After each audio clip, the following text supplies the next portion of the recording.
So, hello and welcome to the first lecture on probability theory.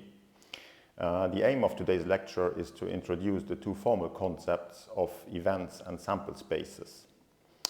In order to get started, we first need to understand or get at least an intuitive understanding of what probability theory is actually about. So, what is probability theory?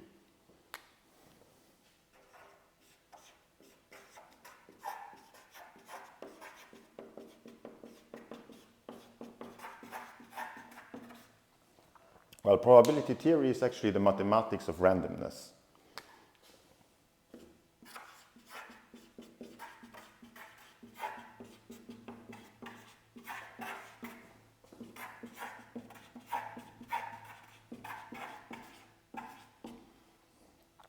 Where randomness actually refers to a particular situation where we don't know the exact or the perfect outcome in advance.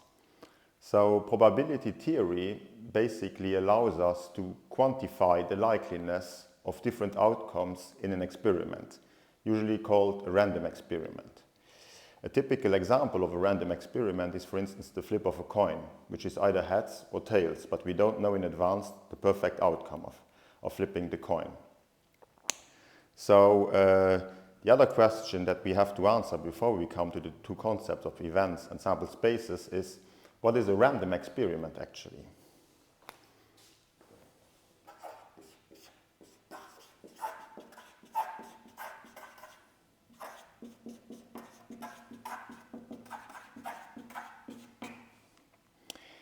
Well, a random experiment is actually a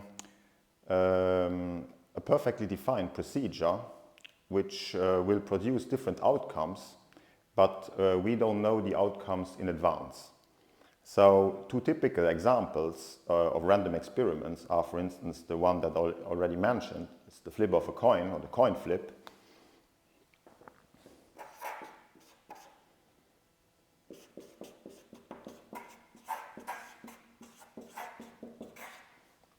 And another typical example, for instance, is the roll of a die.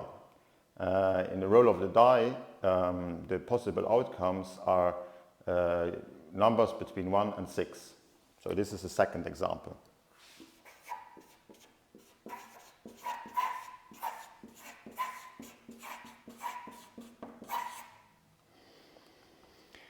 So now that we introduced the idea of probability theory and random experiments, we are basically now ready to come to the first of the two formal concepts, which is the concept of a sample space. So what is a sample space?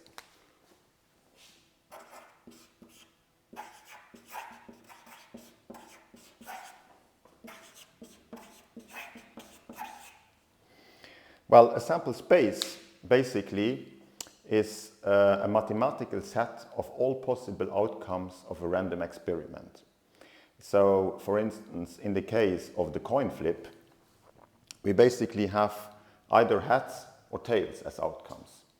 So the mathematical set in this particular case is actually composed by two elements. Let's call the total set S, which is actually can be either heads or tails. So it has basically two elements. The sample space in the case of the roll of a die has 6 different elements, namely the numbers from 1 to 6, according to the 6 different faces of a die. So it's 1, 2, 3, 4, 5, or 6. So basically the sample space is a mathematical set, which contains all the different outcomes of a random experiment.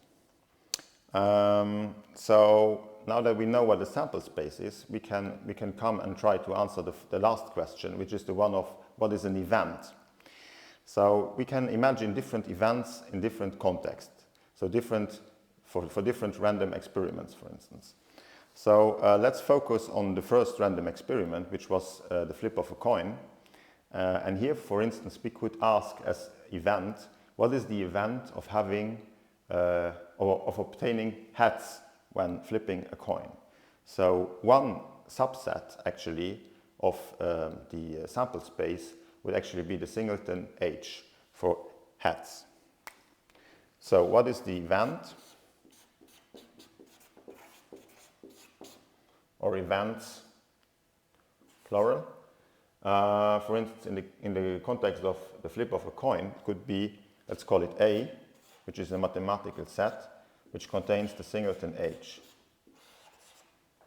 Another event could basically be the question about what is the event of obtaining tails. And then we call this one B, and it contains the only element T.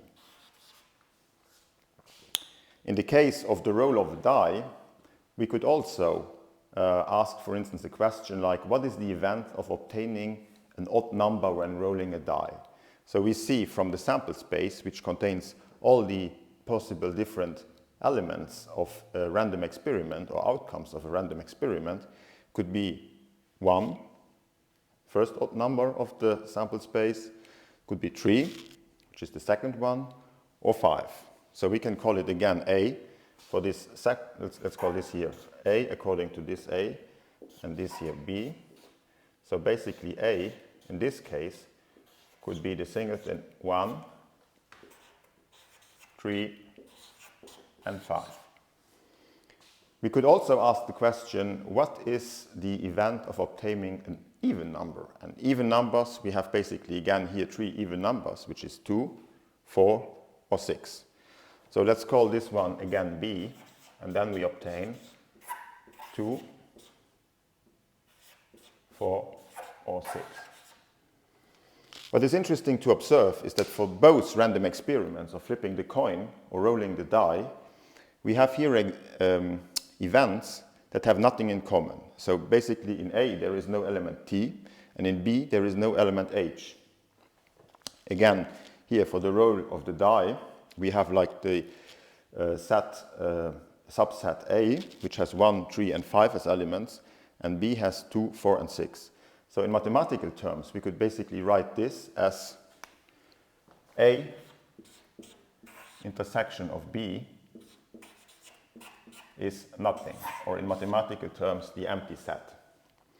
And in a similar way, we can also consider the random experiments of rolling a die and take the intersection of the two subsets, the two events, A and B. And here again, we have A intersection of B is nothing. What is important also to notice is that if we take the union, so basically the two subsets, the two events, A and B together, we basically recover in both cases here the total sample space. For instance, in this case of flipping the coin, we take A union B, A union B, and we see if we combine the two elements H and T together, we recover the sample space of flipping the coin S. In a very similar situation or case, we can also take the union of the two subsets A and B here, and combining all the different elements together, we see that we recover the sample space of rolling a die. So basically A union B, here again, we recover S. So in summary, basically, we introduced the concept of probability theory. And probability theory is actually something that allows us to quantify the likeliness of outcomes of random experiments. So random experiments, we basically saw two random experiments, which is basically flipping a coin or rolling a die, which are two typical examples actually. And then we introduced the notion of sample space, which is the total set, the total mathematical set of all possible outcomes of a random experiment. So in this case, it can be either heads or tails in case of flipping a coin, or it can be 1 to 6, the numbers of rolling a die. And then, as last formal concept, we considered the concept of event. So what is an event in a random experiment? So basically it's a subset of the sample space. So this completes the first introductory lecture to probability theory. Actually looking forward to seeing you for the second video on probability theory, where we basically introduce the formal concept of probability of an event.